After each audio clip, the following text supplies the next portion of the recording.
tuning in with us on Facebook. That back today, we're even live on YouTube. But thank you for however it is that you're tuning in with us today. We are so glad to be with you, to worship with you in a little bit of a different way as we do it online. But we want to encourage you to get involved and worship just like you were with us here in the church building. I want to draw your attention to that VIP card that we use every week. Be sure to fill yours out. Oh, I know you don't have it in your hands, but you can get it very easily by texting our number 810-226-9979. And if you go with that text and to that number you text, well, VIP, you can go in and fill out that card. It's very important to us because we want to know that you're with us. Hey, here's another idea. How about right now, if you're watching on Facebook, that you set up a watch party and invite everybody that you know to watch with us? Wouldn't it be great for you to invite all those people to church with you today? You can do it, and we're glad that you're with us today. By the way, if you happen to get a lost signal, because we know that Facebook and every other media is getting just overwhelmed these days, so if by chance you lose a signal, hang in there, don't give up. We'll restart and you'll be able to catch up with us. If that doesn't work, it'll be recorded and you can get it here on Facebook. You can also get it on YouTube. We have it set up for you. So don't lose heart. If you happen to lose a signal, wait around and see if you can get it back up, or you can do a watch party a little bit later when it's recorded. We're glad that you're here today, and we're going to welcome God's presence into this place, and we're going to worship together, and we want you to participate as the praise team helps us with a song at this time.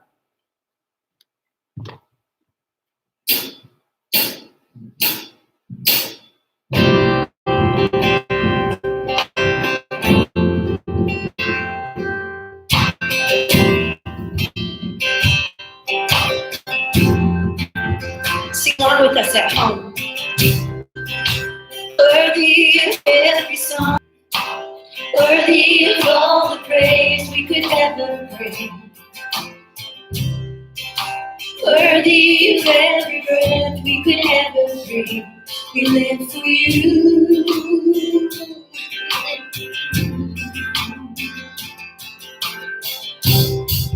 Jesus, the name above every other name. Jesus, the only one who could ever save. Worthy of every breath we could ever breathe. We live for you. We live for you. Holy, there is no one like you. There is none beside you.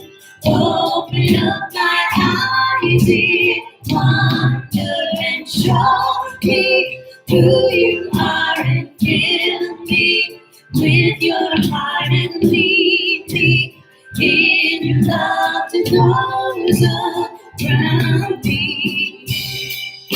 Jesus, the name above every other name. Jesus, the only one who could ever save. Worthy of every breath we could ever breathe. We live for you. We live for you. Holy, there is no one like you. There is none beside you. Open up my eyes in wonder and show me who you are and fill me with your heart and lead me in your love to those around me.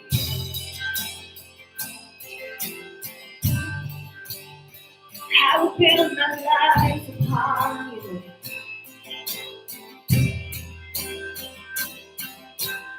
I will build my life upon your love. It is the firm foundation. I will put my trust in you alone, and I will not be shaken. I will build my life walk on your love. It is a firm foundation. I will put my trust in you alone, and I will not be shaken. Holy, there is no one like you. There is none beside you. Open up my eyes in wonder and show me who you are and fill me with your heart and lead me in your love to those around me. I will build my life on your love. It is a firm foundation. I will put my trust in you alone, and I will not be shaken. Amen. Good morning, church. My name is Pastor Emma, and I am so excited to see you guys here. A couple things. First, I hope you are staying stock full of toilet paper and that you've changed your clothes in the past 3 days. We have new things going on at the church that we want to make you aware of. First, every single day we will be posting prayers on our prayer page. So if you are not connected to that page, it is DFM Church prayer page on Facebook. And so get connected to that page. We'll be posting every single day to pray for our community, to pray for people, just to pray and pray and pray. The next thing is we will be posting devotionals on our regular Facebook page as well. And so those will be every evening. The prayers will be every morning. And the devotionals are going to be on Davison Free Methodist Church Facebook page. And this week we're talking about faith. And so make sure to look out for those, get connected to us through those, and let us know what you think. We want you guys to interact and pray with us. We want you guys to stay connected. And so one thing is the teens and the kids, shout out to you guys.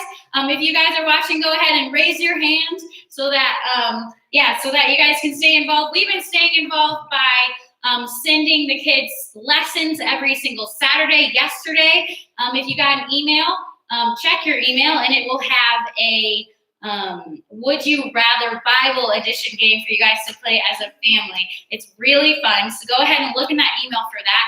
And then teens, we're posting every Sunday and Wednesday at 6 p.m. We're posting our Lenten devotional. And so look at that, and then we're doing a challenge for a chance to win a prize. So tonight at 6 p.m., our DFM Student Ministries Facebook page will have a post on it, so look out for that. We want to stay connected as much as possible, so make sure you're checking up on Facebook, your email, our website at dfmchurch.org. We want to show Christ to the community during this time. And so reach out to your family, reach out to those who are in need, reach out to the elderly, and let them know that God is in control and God has this. A couple other ways to stay connected. Jeff mentioned our VIP card.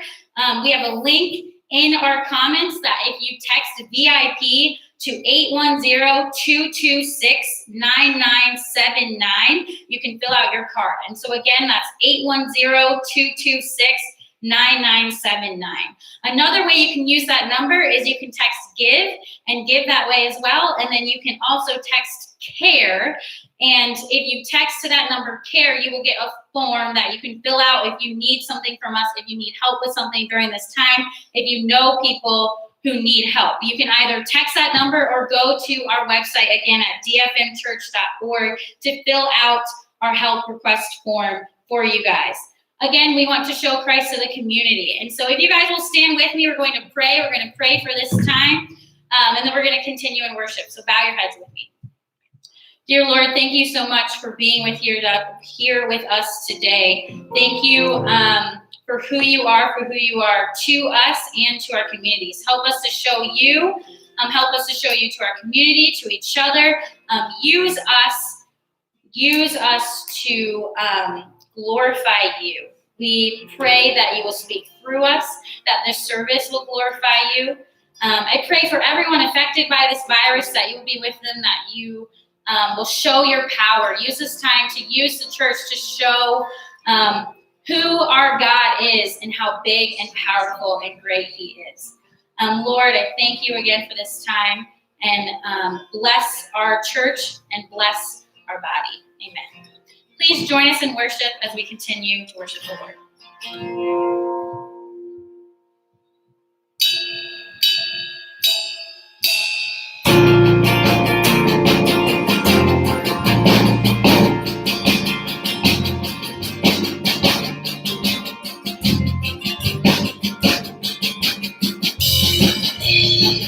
This is the revelation, Christ Jesus crucified.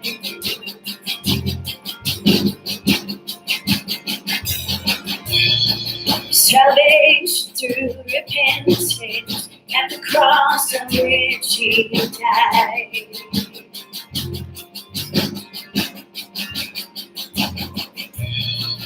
Now hear my absolution, forgiveness for my sin.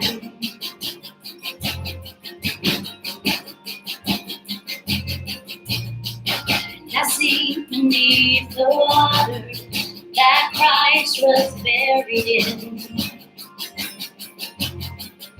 Everybody sing with us. I will rise, I will rise, as Christ was raised to life. Now in him, now in him, I live.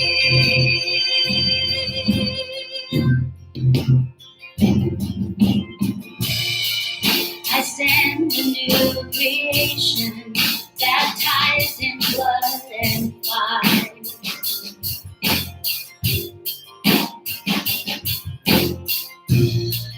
No fear of condemnation, by faith I'm justified.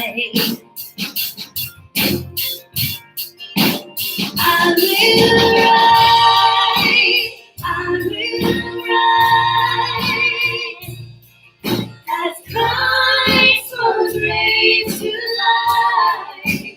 Now in him, now in him, I live. Sing that again. I will rise, I will rise, as Christ was raised to life. Now in him, now in him, I live.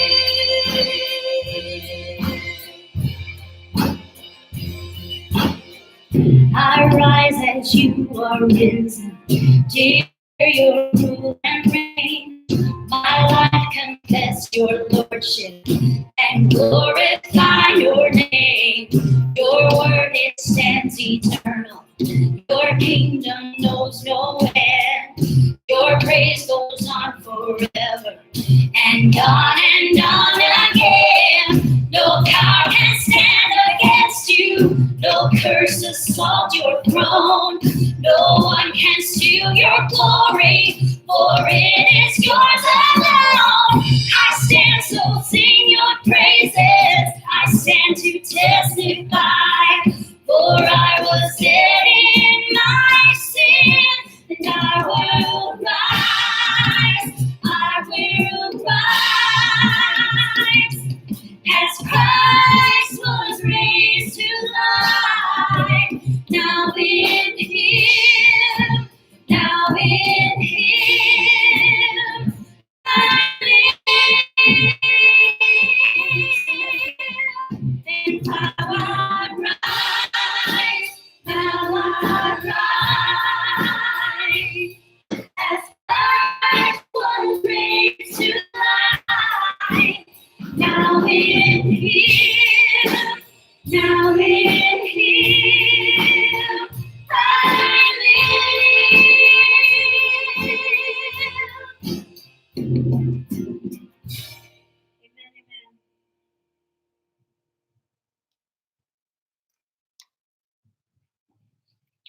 Well, good morning. Good morning to you. I hope you guys are watching just fine. And actually, we are attempting to do something we've never done here at Davison Free Methodist Church. We're coming live on 3 different platforms. So if you are on Facebook Live, give it up. Give it up. Let's go. You probably can't watch it because we dropped the signal a couple times. But hey, live. I'm looking directly at the YouTube live camera. Is going as a post on it so that you guys can get that post very quickly here. And then, so if you're on YouTube, hey, how you doing? It's good to have you. And then if you're on Instagram Live, I'm assuming that you're going there. I can't quite see the screen, but I'm hoping that you're joining us on Insta and you're commenting and sharing what to your living rooms, on your phones, on your devices, in your families, and offers a little bit of hope to you. That's our hope. And we'll be doing this as long as we can.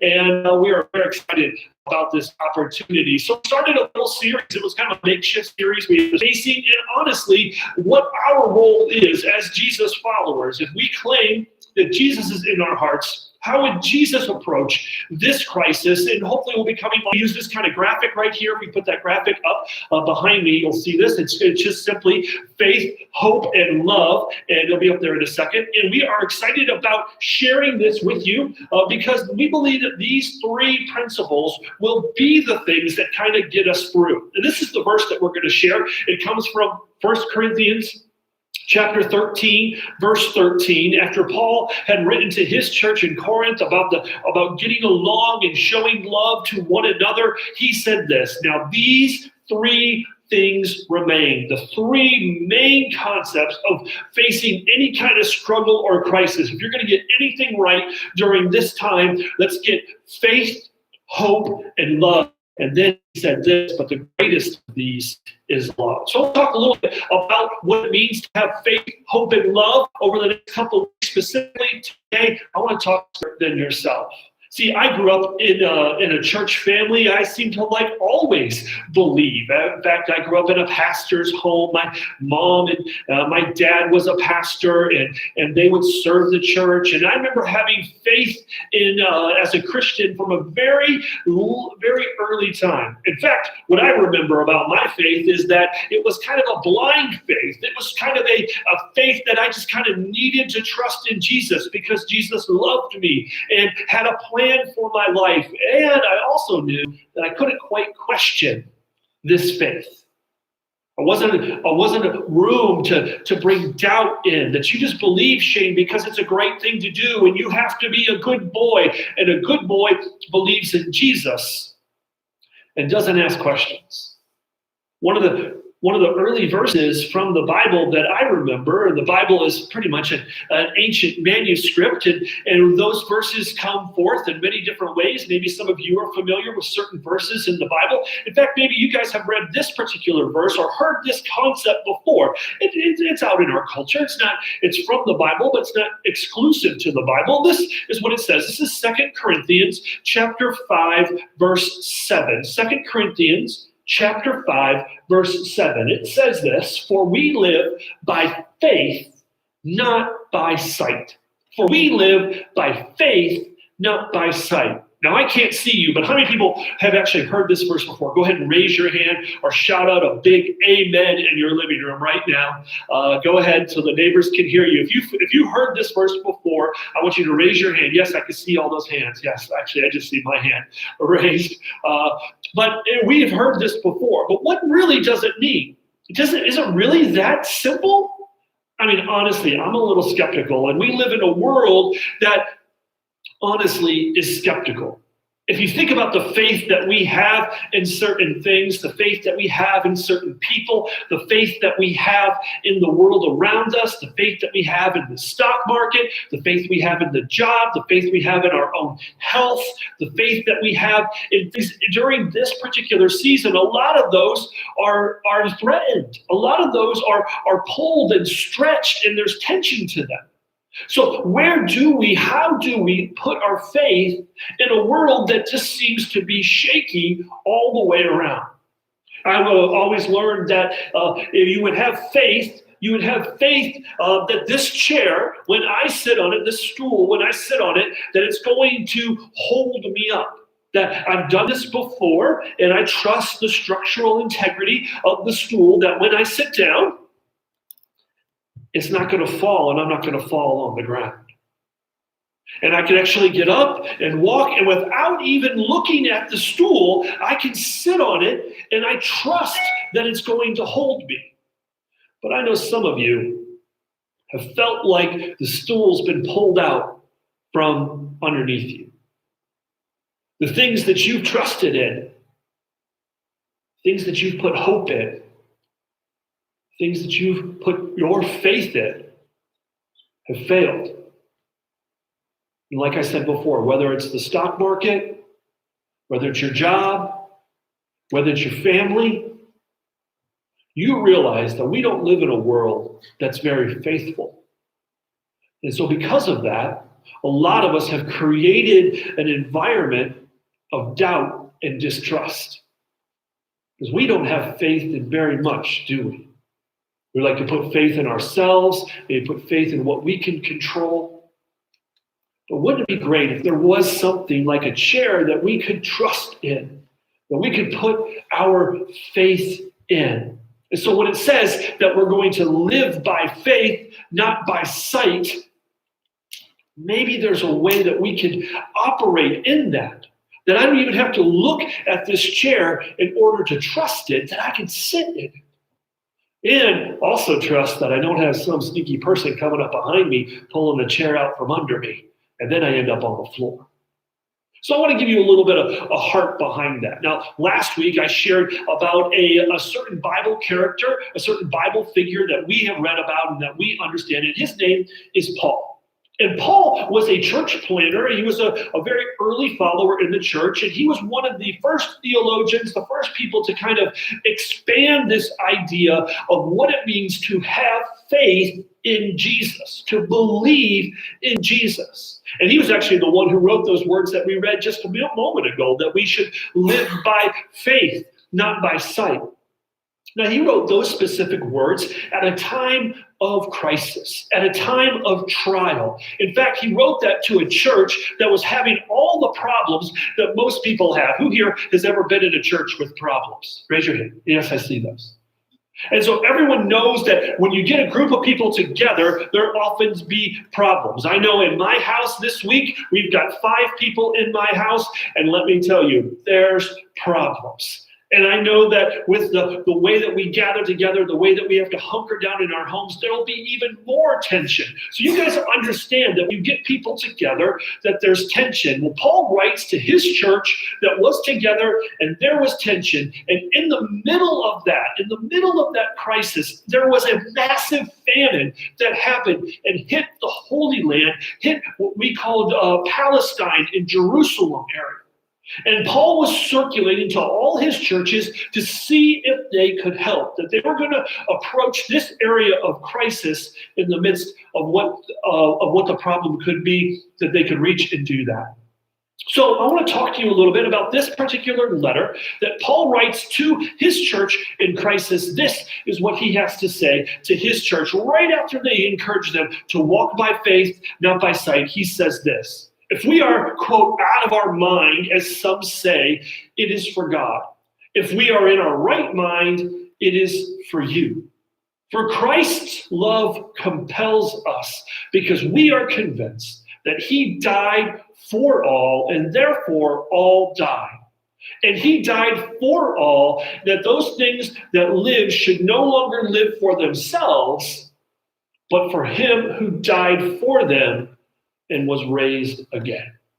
Now, this is the basis of where we as Christ followers get our faith. And as simply as this: if you think about what the things that you put trust in is because they haven't let you down, or maybe you just want them to not let you down.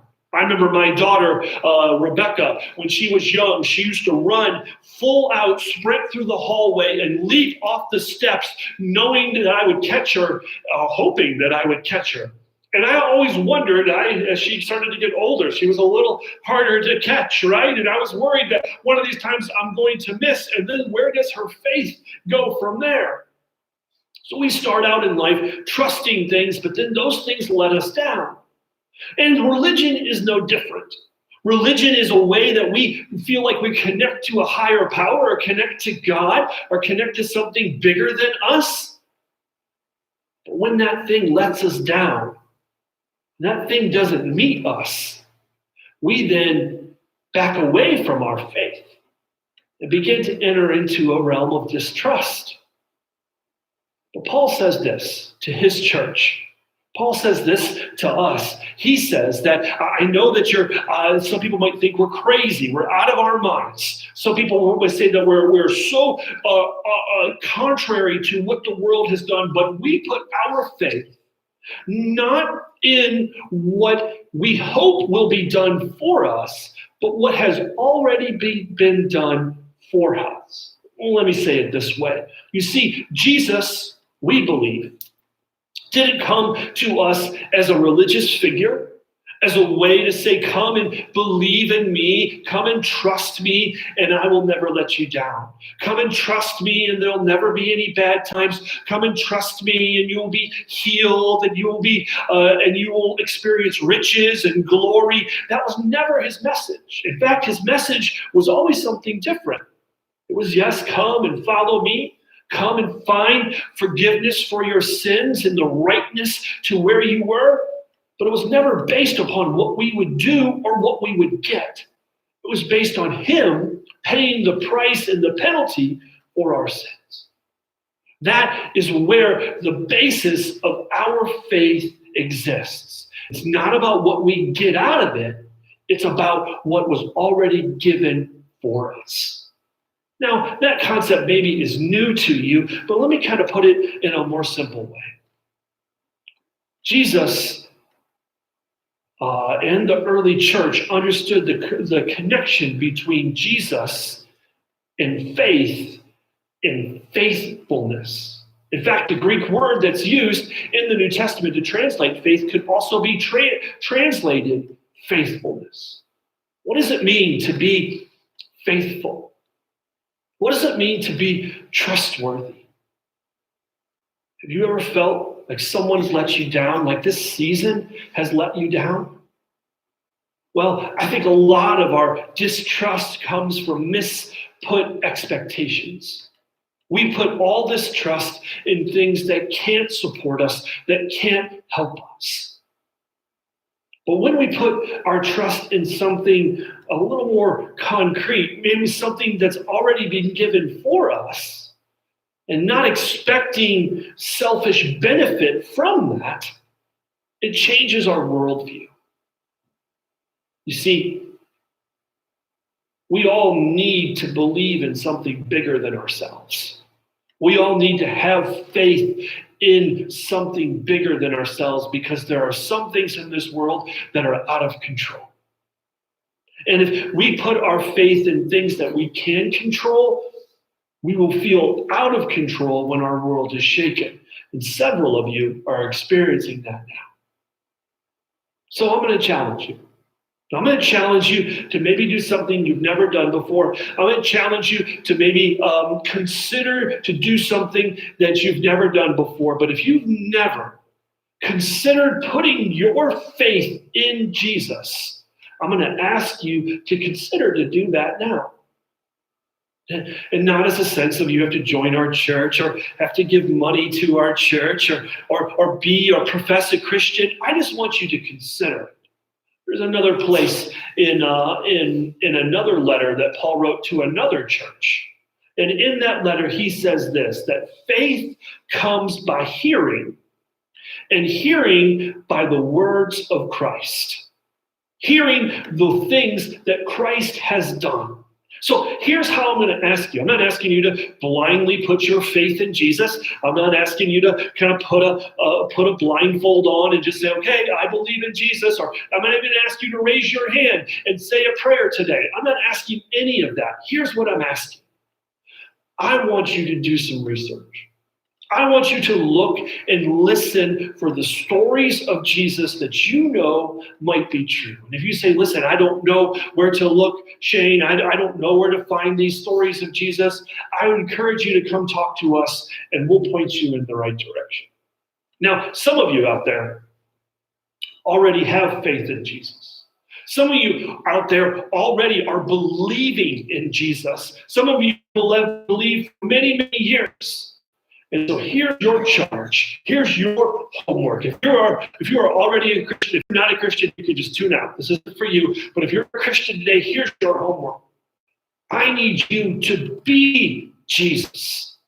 You see, faith comes by hearing, and hearing by the word and the deeds of Jesus. So therefore, be Jesus. Be the love that Jesus gave to you. Embody that to other people. It has been so encouraging and exciting to see people that believe in Jesus stepping out in unbelievable, tangible ways of love during this season of uncertainty and some despair and anger. People that are giving of their own things, people that are even making a toilet paper tie. Wouldn't that be great?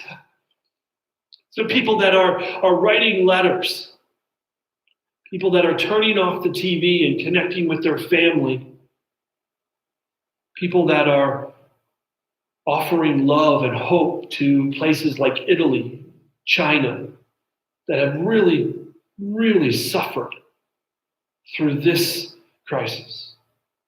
You see, our faith is not shaken by what goes on around us. It's not shaken because our faith is not based in what's around us. Our faith is based upon the love that Jesus showed us. And we tap into that love by showing it to the world around us. Now, I'm excited to hear what God might do in your heart. Let me just offer a few different things that the worship band comes on up, and we're going to close with a song. What I would ask you to do is if we can help you in any way, if you have questions about this crisis, you have questions about your family, you have questions about anything that happens in your world, I don't care if it's a theological question, I don't care if it's a medical question, I don't care if it's a counseling question, I don't care if you're feeling lonely and you just need someone to talk to. Maybe you are a verbal processor like me, and this time of social isolation has just drove you crazy. Whatever we can do for you, I encourage you to text the word CARE, that's C-A-R-E, text the word CARE to 810-226-9979. That's C-A-R-E to 810-226-9979. And if you didn't get that number, you can go to our webpage. It's dfmchurch.org. And on the front page of that website is a button that says CARE, and you can click on that. And what you will do is you will receive a form back and fill out that form. It's a simple form. It has your name and a little bit of contact information, and then simply, how can we help you? We want to help. We want to show the love because that's the basis of the faith that we profess. And so if we can help you in any way, now we might not have all the answers. In fact, I guarantee we don't have all the answers. But we'll put you in contact with people that can help you. If you have medical questions, we'll put you in contact with the numbers that you can reach. If you need financial assistance, we'll put you in contact with people that can help you. If you just need people to pray with you and to listen, we've got people that are willing to do that, willing to people to step out and pray for you and encourage you. But we want to embody this sense of love and hope in the world, and we want you to be able to receive it and find it. Let's pray. Father, we love you and we thank you for who you are. We thank you that you have come and you have experienced all that we experienced in this world.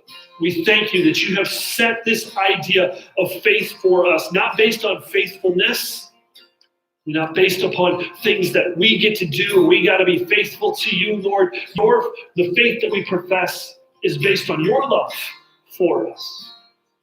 And because, as Paul would write to his church, this love compels us. compels us to live for something bigger than us, to live, to share the love with those people around us. So, Father, I pray for every individual who says, you know what, I need to be grounded in something bigger. I'm going to take this step that Pastor Shane mentioned, and I'm going to research this person of Jesus. I'm going to ask some questions. I'm going to email or contact Davison Free Methodist Church or my local church, and I'm going to ask some questions to find out what is all about this whole Jesus movement. Maybe I'm missing it, and I could use some stability in my life, some faith in my life. And Father, for those that already have a faith in Jesus but are struggling through this crisis, we pray that they would give tangible ways to show love, that they would show Jesus to others by the way we love and care for one another. It's that faith that will bring us through. Father, we pray this and we ask this in Jesus' name. Amen. Amen. Let's sing.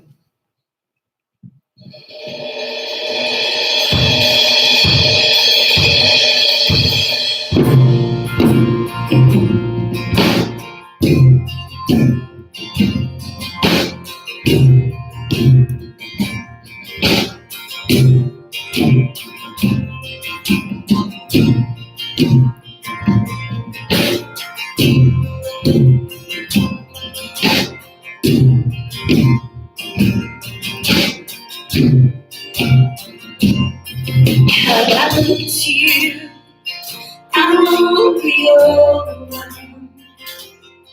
Give me vision to see things like you do.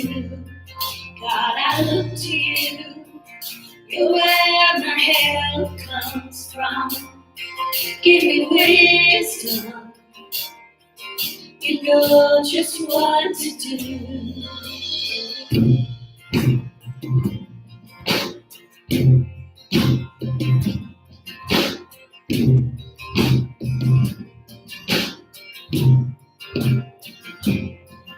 God, I look to you, I won't be overwhelmed.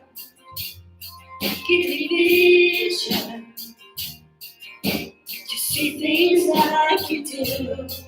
God, I look to you, you're where my help comes from. Give me wisdom, you know just what to do. I will love you, Lord, my strength. I will love you, Lord, my shield. I will love you, Lord, my rock. Forever all my days, I will love you, Lord. Sing it out.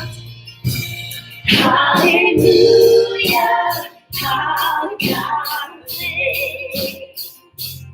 Hallelujah, our God reigns. Hallelujah, our God reigns. Hallelujah, our God reigns. Hallelujah, our God reigns. Hallelujah, our God reigns. Forever all my days. Hallelujah.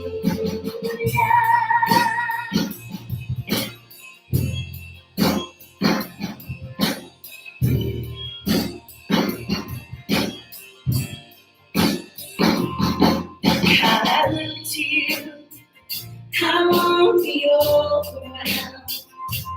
Give me vision to see things like you do.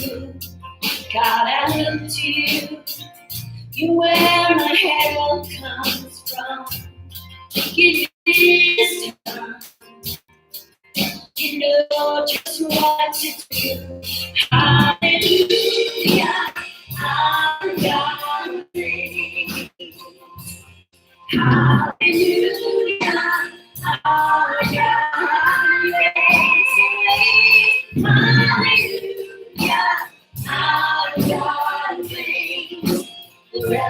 all my days, hallelujah, hallelujah, our God reigns, hallelujah, our God reigns, hallelujah, our God reigns, forever, all my days, hallelujah.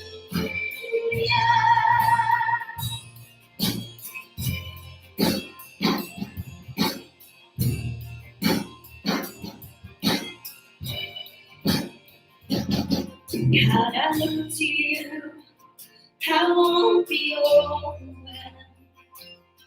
Give me vision to see things like you do. God, I look to you, you're where my help comes from. Give me wisdom, you know just what to do.